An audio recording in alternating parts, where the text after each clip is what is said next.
I saw a piece of content today with Gene Deal, and Gene Deal was saying how he deserved half of the money from the documentary.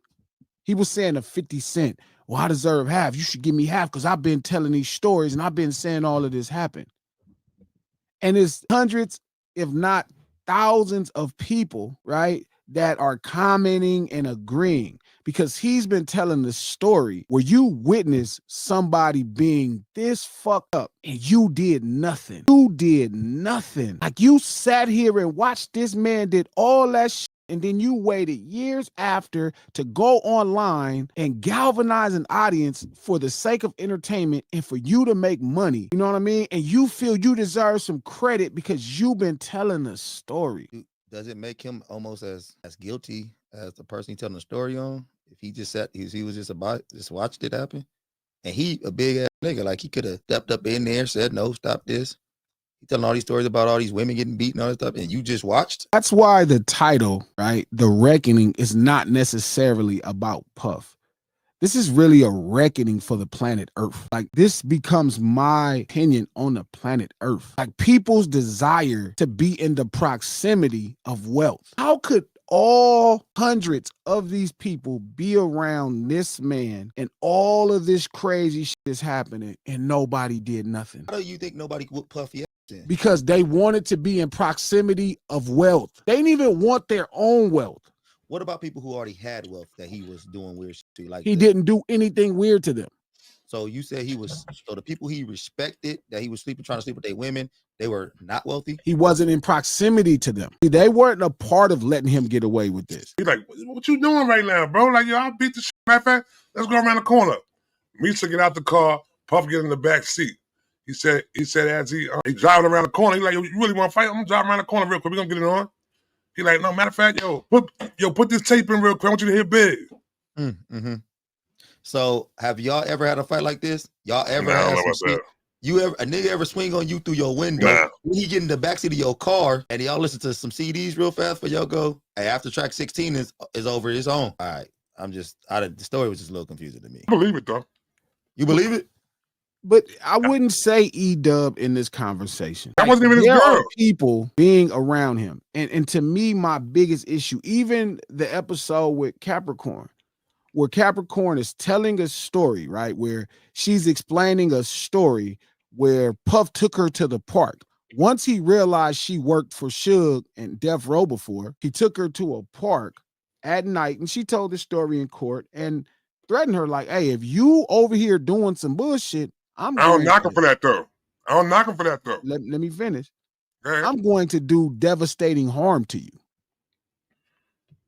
Right? This is how they're going to find you. And she told that story as if she didn't understand why that story probably wouldn't matter right now. But again, when you're compounding an idea, you know the general public is going off of emotions. You know that this person has had this long-standing feud with this person to the point where people have actually passed away. Like they've been unalived. So of course he doesn't quite know, but you told that story.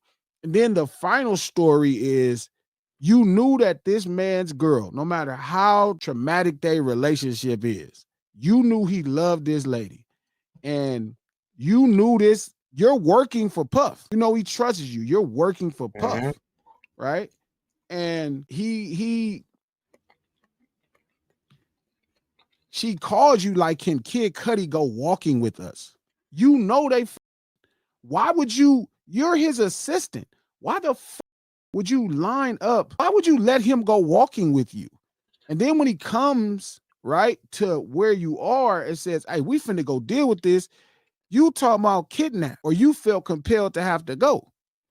Well, you actually helped this girl cheat. Mm-hmm. Now, here's my problem with it. Everything that you can imagine about Puff is true. If you think he's a horrible person, whatever you think, I'm cool with it because he didn't made his own bed. So whatever the general public thinks, he needs to lie in it. Freaky bed.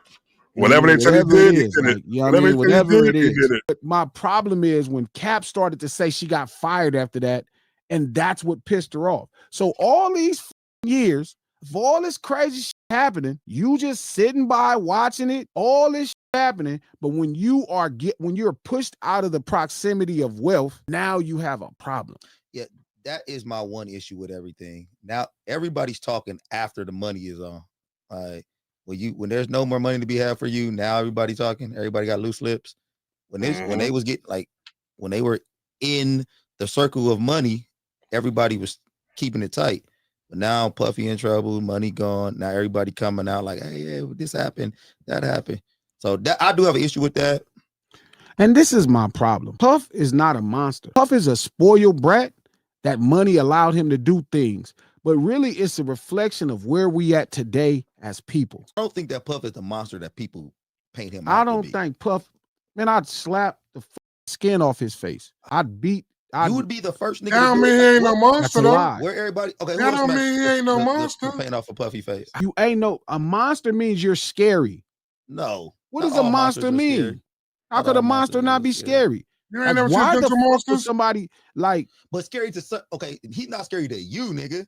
Like, of course not. Look, you. Like, why would he be scared of you? So everybody is a bitch. That's a lot of bitches out there. You know this. I don't know if everybody. For some reason, I don't think Gene Deal's a bitch. The problem is, I think Gene Deal's a prostitute, and I think too many people around these people are prostitutes. So he's not a bitch. He's just a prostitute. I hear what he's saying, though. I know what he's saying. You cannot convince me that I'm the toughest last nigga with morals in the world. No. You cannot convince me that I am the only person in the world that would feel this way. Bro, I've been around some of the greatest stars in the history of the music business. Chill. I've never saw no shit like this. I never even saw a motherfucker trying to do hard drugs. But you I also told you was the last of a dying breed, though. I told you this. You the last of a dying breed. It ain't a whole bunch of solid dudes running around here. No more. How many Puffs you know, though, B? Puff is the one So No Ceilings Live, the lunch hour, every Monday, Wednesday, and Friday, noon Pacific Standard Time. 3 p.m. Eastern. 3 p.m. Right Eastern. here on No Ceilings by Glass and Malone YouTube page. If you on the East Coast, it's 3 p.m. Eastern. Nigga, did you just read that? No. Oh, okay. No, I'm just thinking. Okay. We do this stream to support the No Ceilings podcast. We just dropped a great episode Tuesday. It's really interesting. Make sure you go check out the No Ceilings podcast. You can listen to it on Apple Podcasts, iHeart Podcasts, or anywhere you get your podcasts from. The No Ceilings podcast, executive produced by Charlemagne the God, the Black Effect Podcast Network, and iHeart, and we gonna get this thing cracking. I don't deserve to be in this time with y'all. I'm not gonna lie, bro. What the? Y'all are way too big. Y'all it's too many bitches. Yeah. He's speaking facts. It's true. Not you, Trap. Like niggas is way too many bitches. Like Trap, you wouldn't let Puffy do none of this. Come on, if you man. was around Puffy, come on, man. Like if we was chilling if we was all chilling right now and G was the Puffy of the group, I'm sure you would be like, hey G, what you doing, man? Stop, put the baby oil up. Like you wouldn't let this shit fly. Nobody in this circle would be cool with none of this happening right now. Nah, but see, but I'm gonna say it like I really should not be in y'all's time. You should be in a caveman time or some shit like that. I should have been born in the 30s. 1935. They said the 30s. That way, right now, I'll be on my way out laughing at all this punk ass I see every day. I do not deserve. You know what? Y'all don't deserve to share this time with me. Oh God, it's getting worse. Oh God, yeah. Keep going. Keep going. Keep going. Keep going. Y'all do not deserve to share this time with me. This nigga Hulk, he about to be on the planet by himself, just walking around. Yeah, Superman. Y'all don't deserve it. Tell him. I would rather be in the Great Depression than the Great Ass Nigga era. That's what we in too. And no, he's right, bro. Keep going. Keep going. You ain't done this is like the bitch nigga era, where people think the solution is typing on their computer outrage. Like it's a motherfucker you could whoop right in your face, and you just want to get them fired from their job. Maybe that's a misconception we have of Puffy. You're fired. He's a little tougher than we hear these stories about him liking man milk on him on a like we hear this. We ain't hear one story he whooped nobody ass in no fight. Well, when he did the Cassie, he put them.